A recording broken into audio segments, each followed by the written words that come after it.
नमस्कार दोस्तों, village culture channel में मैं जगदीश काटरी आपका एक बार फिर से स्वागत करता हूँ। हे दोस्तों, जो कहानी मैं आज को आपको मैं आज सुनाने जा रहा हूँ, बड़ी ही रोचक है और बड़ी ही डरावनी कहानी है। मैं मृत्यु के बारे में आपको बताने जा रहा हूँ। ये मृत्यु कहाँ से आई है और मृत्यु को भगवान ने क्यों पैदा किया है। तो एक बार दोस्तों ऐसा हुआ,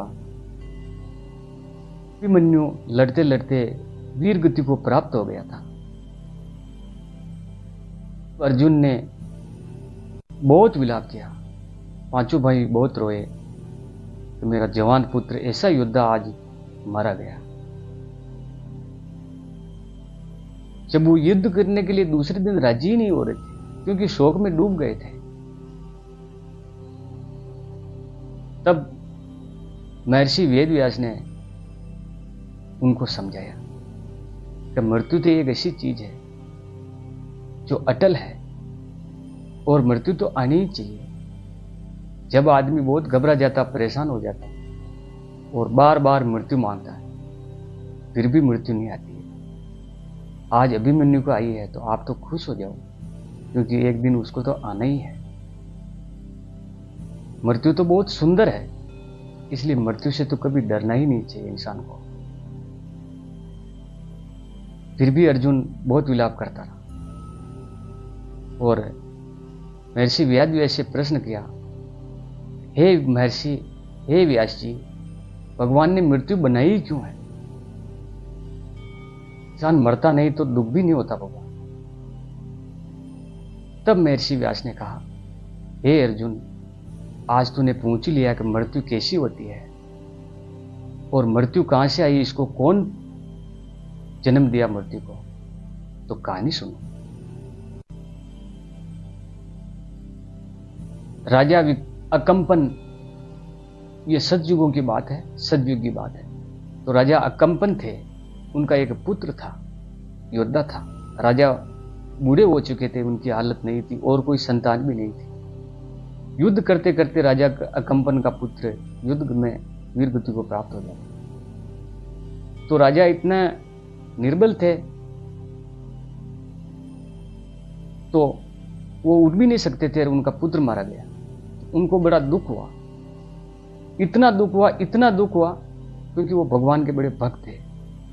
तो भगवान ने नारद मुनि से कहा, हे नारद जी, मेरा एक भक्त अकंपन है राजा, आप उसे समझाइए कि मृत्यु तो एक दिन आनी ही है और मृत्यु से कभी नहीं घबराना चाहिए और मृत्यु के बारे में आप बता कराओ। भगवान नारद जी राजा अकंपन के पास गए, राजा अकंपन को समझाया कि मृत्यु तो एक ऐसी सैया है जिस पे इंसान आनंद से जाता है, उसको 5 लोग कंधा देते हैं।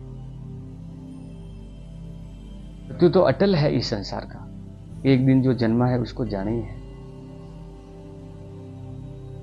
नारद जी ने भगवान की सारी बातें बताई उनको, वो मुझे भेजा, मुझे इस तरह, आप घबराइए नहीं, वो स्वर्ग लोक में गया है, वो आनंद से है, क्या उसको आप आनंद से नहीं देखना चाहते रहे? फिर राजा को विश्वास हुआ और नारद मुनि ने आज जोड़े। फिर मृत्यु के बारे में बताया राजा अकंपन को।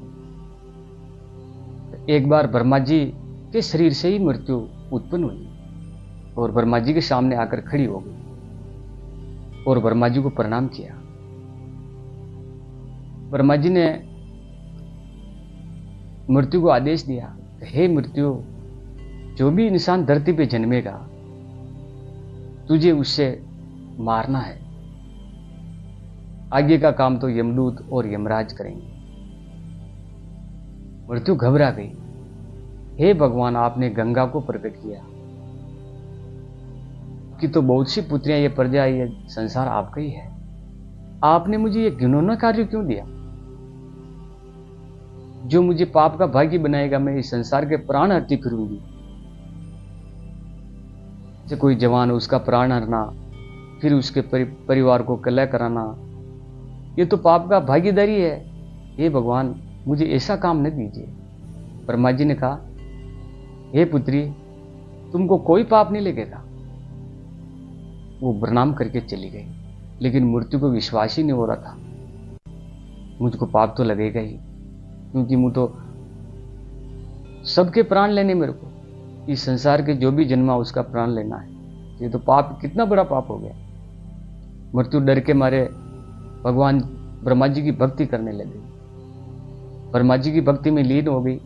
वो इसलिए हो गई कि ब्रह्मा जी को अगर मैं कार्य के लिए मना कर दूं कि मैं ये काम नहीं करूंगी तो ब्रह्मा जी मुझको वापस नष्ट ना कर दें, तो मैं इनकी भक्ति करूं और ब्रह्मा जी प्रसन्न होंगे और मेरे को कहेंगे कि मांग पुत्री वरदान मांग, तो मैं वरदान में ये मांगूंगी कि मुझे ये काम ना दे। तो वो भक्ति में लीन हो गई। एक नदी के किनारे बैठकर वो तपस्या करने लगी, हजारों वर्षों तक तपस्या की, लेकिन ब्रह्मा जी के दर्शन नहीं हुए। फिर वहां से उठकर वो एक पर्वत पर दर्शन, मतलब भक्ति करने लगी। भूख प्यास से उसका शरीर बहुत निर्बल हो गया था और वो मृत्यु की कगार पर आ गई थी। तब ब्रह्मा जी ने दर्शन दिए, बोलो पुत्री, तुम तपस्या क्यों कर रही हो, तुम्हें क्या चाहिए? तो हे भगवान, मुझे ये कार्य आप ना दें, जी तो पाप का भागी बनना पड़ेगा। ब्रह्मा जी ने कहा, हे पुत्री, ब्रह्म वाक्य सत्य है, जहां ब्रह्मा जी प्रकट हो जाते हैं वहां सत्य होता है। और जो सत्य नहीं होता, जैसे कोई साधु है भक्ति कर रहे हैं, वो अधूरी भक्ति करके छोड़ देते हैं या पूछ कर देते, वो ब्रह्म वाक्य में प्रवेश ही नहीं कर सकते। जो पवित्र आत्मा होती है वही ब्रह्मलोक में प्रवेश कर सकती है। इसलिए ब्रह्म वाक्य सत्य होता है। और तू विश्वास होकर, निडर होकर प्राणियों के प्राण हरो, तुम्हें कोई पाप नहीं लगेगा। तब मृत्यु को विश्वास हुआ और मृत्यु प्राण हरने लगी। तो इस तरह दोस्तों मृत्यु का जन्म हुआ। तो मृत्यु की कहानी आपको कैसी लगी दोस्तों, के बारे में हमें कमेंट में बताइए और लाइक, शेयर और सब्सक्राइब करें। जय हिंद दोस्तों।